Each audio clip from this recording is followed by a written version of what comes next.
szőnöket nagyon finom. Gyereknapon szerintem nem az a legfontosabb, hogy teljesen egészséges legyen minden, hanem hogy együtt nevessünk, maszatoljunk, jól érezzük magunkat, és készítsünk valami finomat. Sziasztok! Hétvégén gyereknap. Ebben a videóban 4 receptet hozok nektek, amit együtt is elkészíthettek.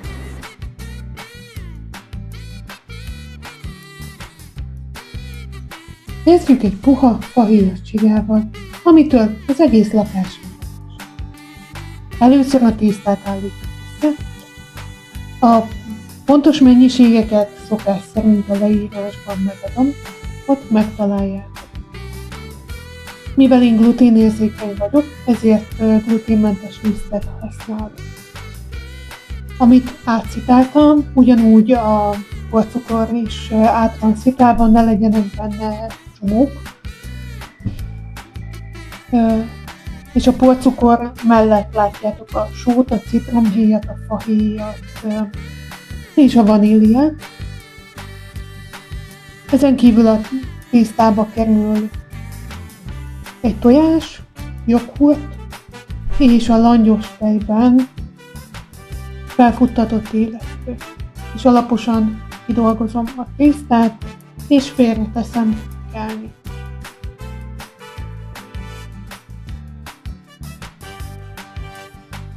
Amíg a tészta kell, elkészítem a tölteléket, amihez nagyon puha vajra, vagy cukorra, jelen esetben barna cukorra és fahérra van szükség. Amikor megkelt a tészta, akkor igyekszem minél vékonyabbra nyújtani, majd megkenem ezzel a töltelékkel. Igyekszem úgy elosztani a tölteléket, hogy mindenhova kerüljön. Ehhez Temurban beszereztem egy ilyen nagyon kis kést, kenőkést.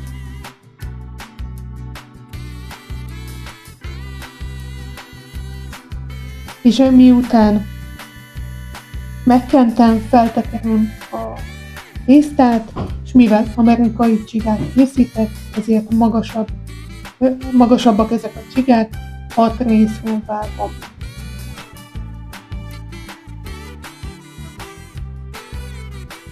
Formába helyezem, és tehát is a 180 fokra előmelegítem. Amíg sül, addig elkészítem a mázat, amihez krémsajtra, porcukorra, citromlére, vaníliára van szükség. Ezeknek is a mennyiségét a leírásban megtaláljátok. Alaposan összekeverem, és amikor megsült a csiga, akkor még forrón lekenem ezzel a mázzal. Hihetetlenül jó illata lesz.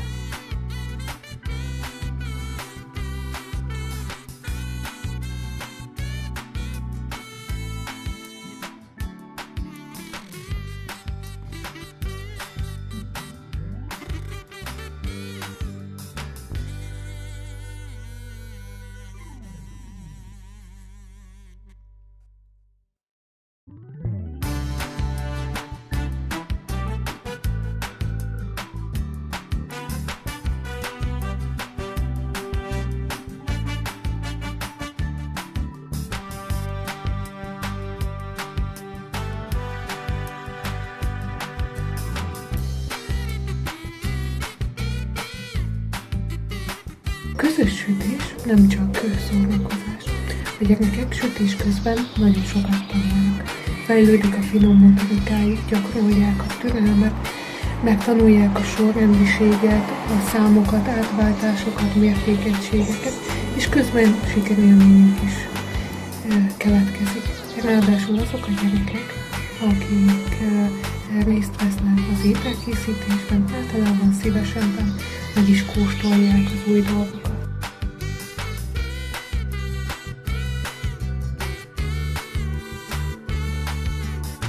Ez a süni annyira cuki lett, hogy szinte sajnáltam megenni. De készítsük el. A tésztához szükségünk lesz lisztre, én esetemben gluténmentes lisztre.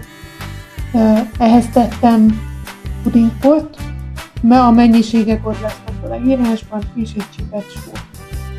Hozzáadtam a vajat, és elmorzsoltam. Amiután ez megtörtént, akkor került hozzá a szintén átszipált porcukor, a tojás és a vanília, majd alaposan összegyúrtam.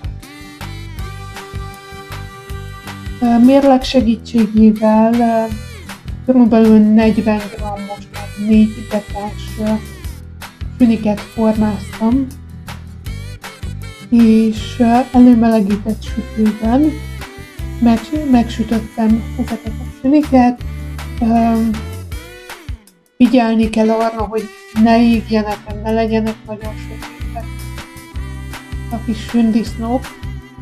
Megvártam, amíg teljesen kihűlt a megsült keksz, majd csokit olvasztottam, és a hátukat, majdnem mondom, hogy a hátsó felüket, a hátukat belemártottam a csokiba, majd ezután csokit darálva. Ehelyett lehet fókuszmeszeléket is használni.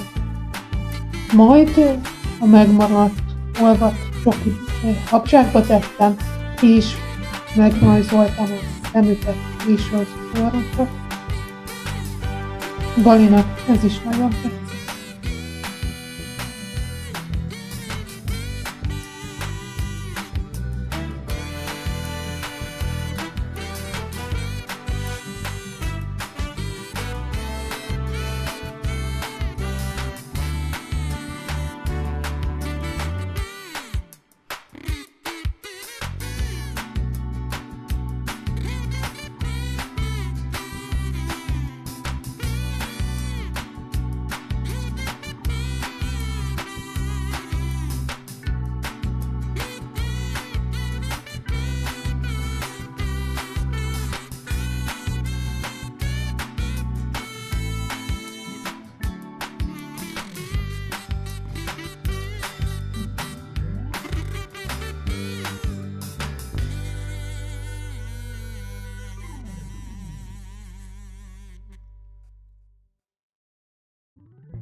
Vali, sütöttem neked palacsintát.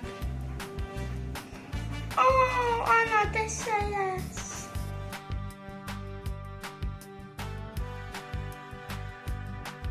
Nem kevés olyan gyermek van, aki nem szereti a palacsintát. És gyereknapon feldobhatjuk ezt azzal, hogy mintás palacsintát sütünk neki. Én ehhez a La Blanca gluténmentes palacsinta használtam, nem reklám.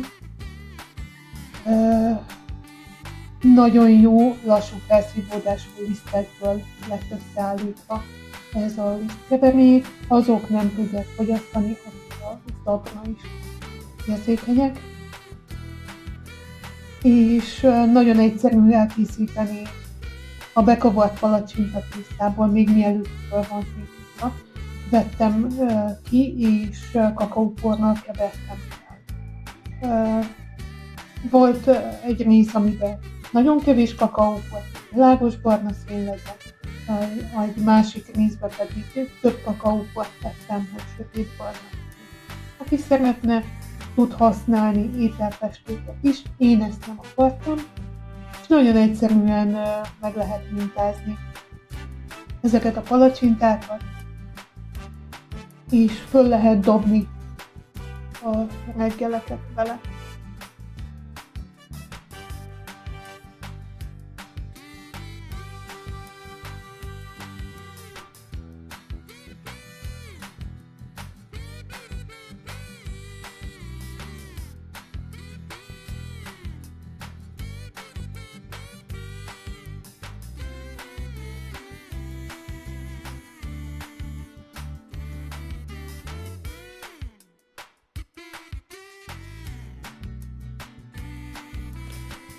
A mai utolsó recept a maradék banánok megmentője, és közben brutácsok is.